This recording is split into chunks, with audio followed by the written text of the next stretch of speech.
again, if you would, take your Bibles, and we're going to go to Proverbs chapter 6. Proverbs chapter 22, not chapter 6. Proverbs chapter 22.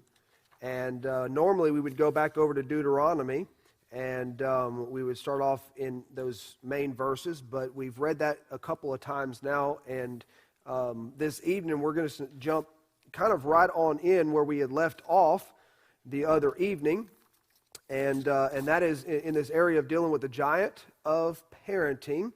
And it's just a giant. It's not something to be avoided, not something to live in fear over, but it's just something to be aware of, that parenting can be, or working with children as a whole, can be a daunting task at times, especially if you have a desire to do the best you can with the responsibility that God has placed in your hands. Now, before going into the parenting in the Spirit, which is, we're going to be looking at Proverbs 22 and verse number 6 here in just a second.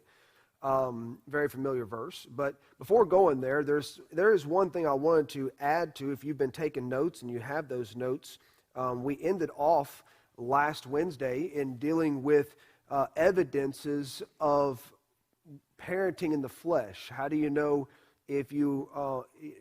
how can you tell if the flesh is the one guiding you?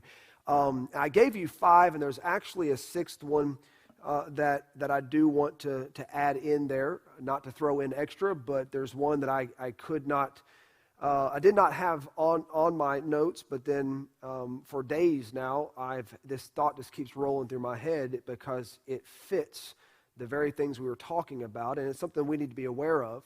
And so I'm going to throw this one more in this list, some evidences of